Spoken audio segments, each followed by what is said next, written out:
Assalamualaikum warahmatullahi wabarakatuh.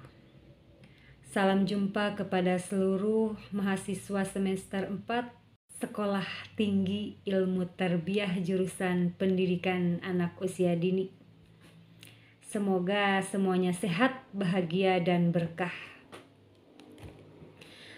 Untuk semester ini kita akan membahas mengenai metodologi pengembangan kognitif dan motorik anak usia dini. Apa itu metodologi?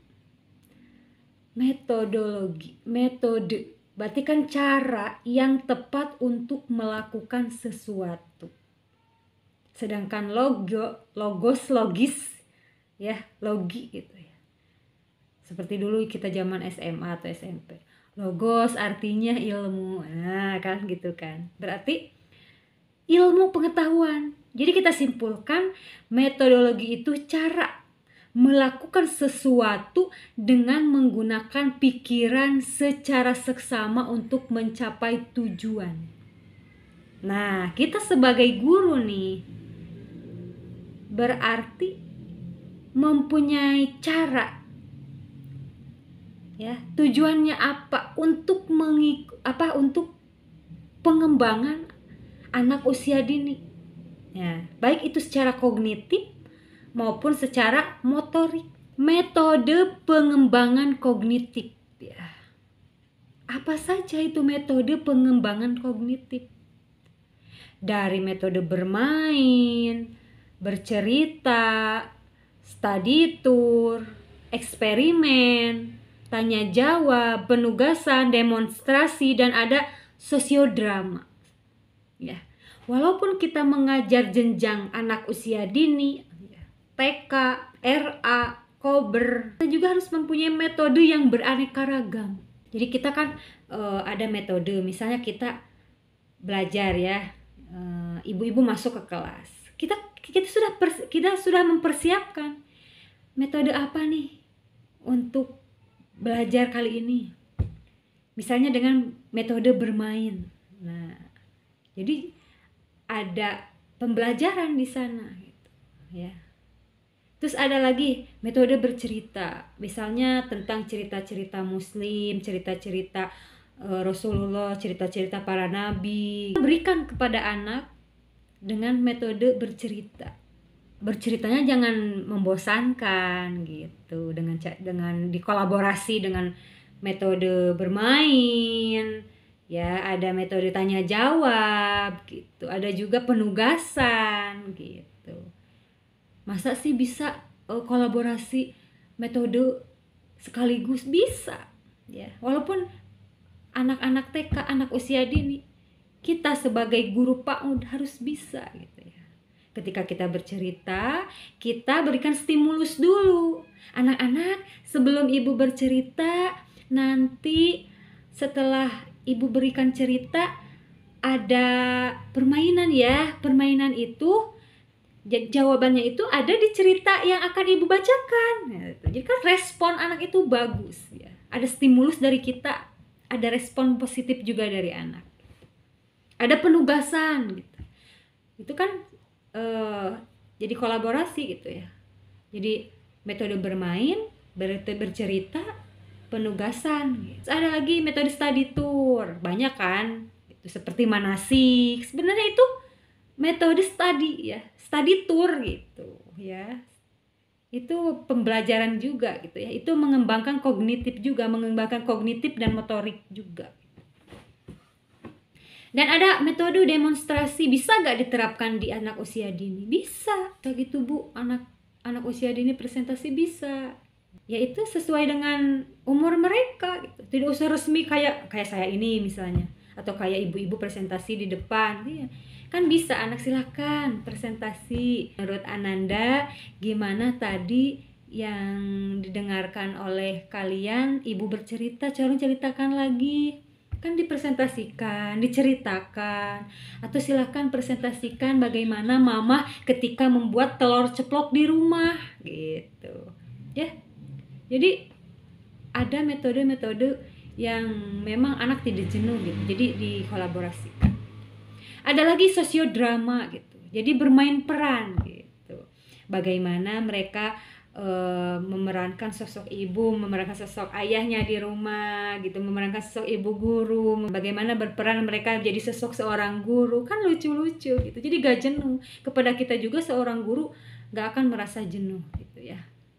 Kenapa sih harus dikembangkan kognitif anak? Ya, karena itu untuk melatih atau meningkatkan kemampuan analitis anak.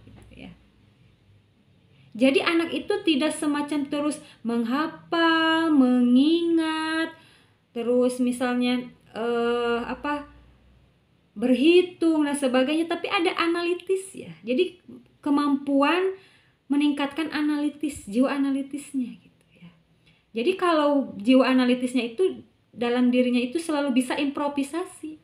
Seperti kita melihat soal ya, soal Indonesia atau soal seni budaya, ketika dibaca karena kita tidak bisa mengembangkan kemampuan analitis kita itu langsung meron gitu, panjang banget ini ceritanya. Tapi kalau orang analitis, yaps, baru dilihat ini maksudnya, oh ini gitu ya. Jadi kan kenapa malaikat Jibril menyuruh kepada Nabi Muhammad, ikro baca di sana itu ada keterangannya. Jadi baca di sana itu kita itu harus bisa berliterasi, analitis kita itu dipakai, tidak sebatas baca tapi dikembangkan, dimutolaah seperti ya. Bagaimana sih memilih strategi gitu, harus tahu memilih strategi itu bagaimana.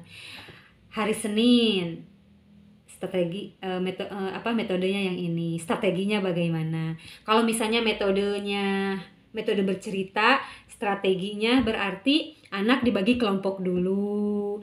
Kalau misalnya metodenya study tour, berarti anak harus bagaimana. Jadi harus ada strategi teknisnya gitu. Nah, ada juga yang disebut dengan model pembelajaran. Apa sih itu model pembelajaran? Jadi ada model klasikal, model kelompok, model sudut gitu ya. Ketika kan ada pojok baca. Udah ada belum?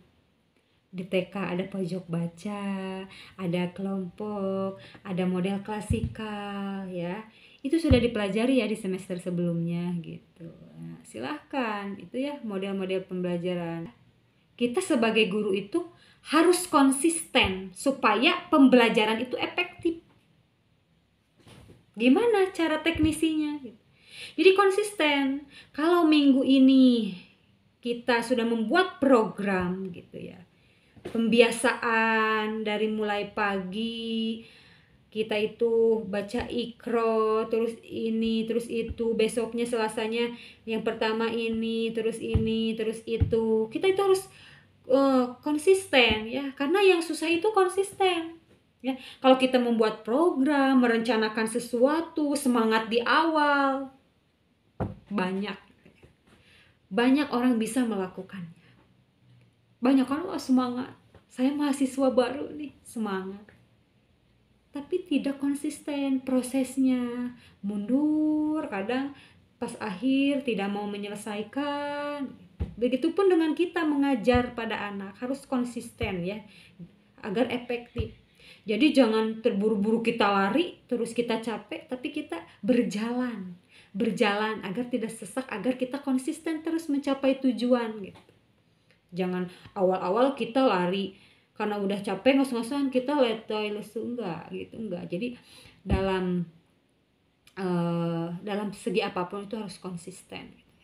Oke, itu sedikit wejangan dari saya mengenai metodologi tentang kognitif. Kita next kepada motorik.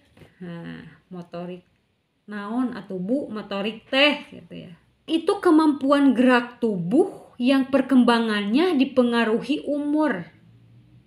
Nah, motorik itu ada dua, Bu. Ada motorik kasar, ada motorik halus. Udah pada tahu, yakin lah. Pas kita ke Pak Un juga pasti yang suka dibicarakan itu pasti motorik halus, motorik kasar. Soalnya kan di rapot juga ada penilaian kognitif, motorik halus, motorik kasar gitu ya. berkaitan dengan setiap gerakan melibatkan otot gitu ya. Berjalan, melompat, berlari, menggenggam, menulis, menggambar gitu ya. Jadi yang namanya motorik itu yang berkaitan dengan otot, bukan otot gimana. Jadi ada menggambar, menggenggam. Kan kalau gak pakai otot gak akan bisa menggenggam ya.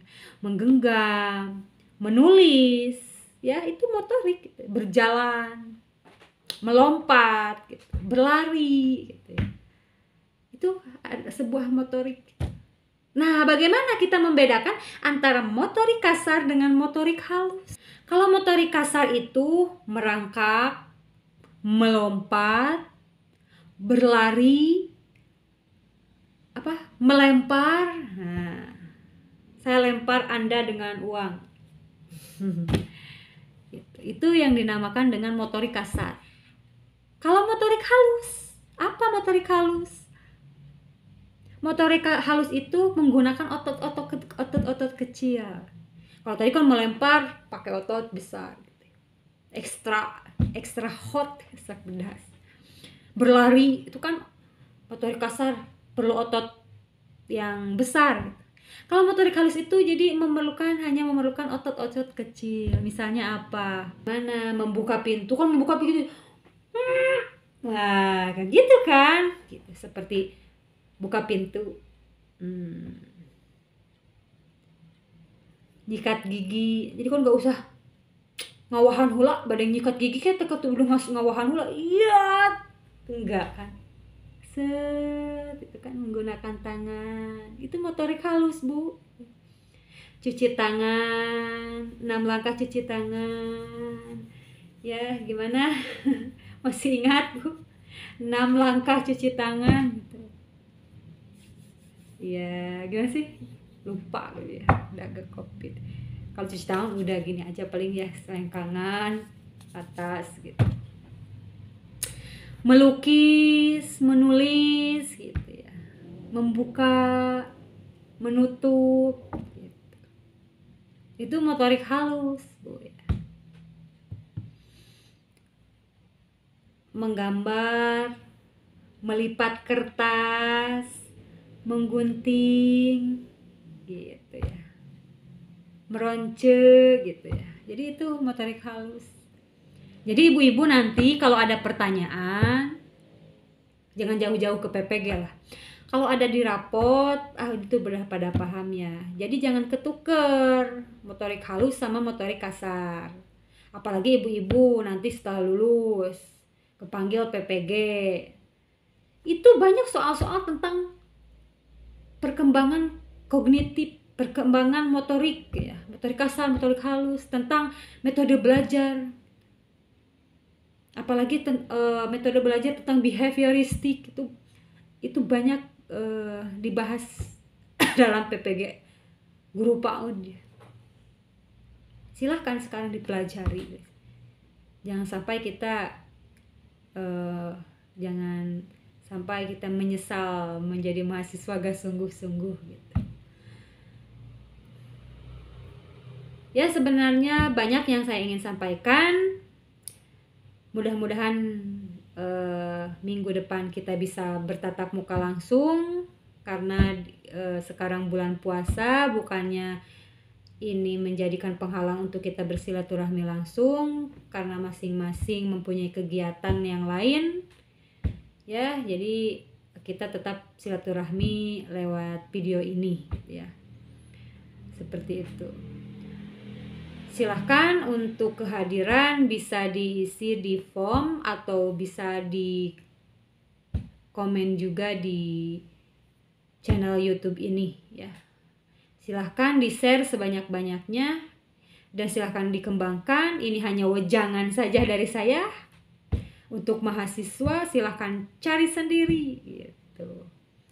Silahkan kolaborasikan dengan penemuan-penemuan lain gitu. Baca-baca. Ini hanya sebatas wejangan dari saya. Semoga bermanfaat.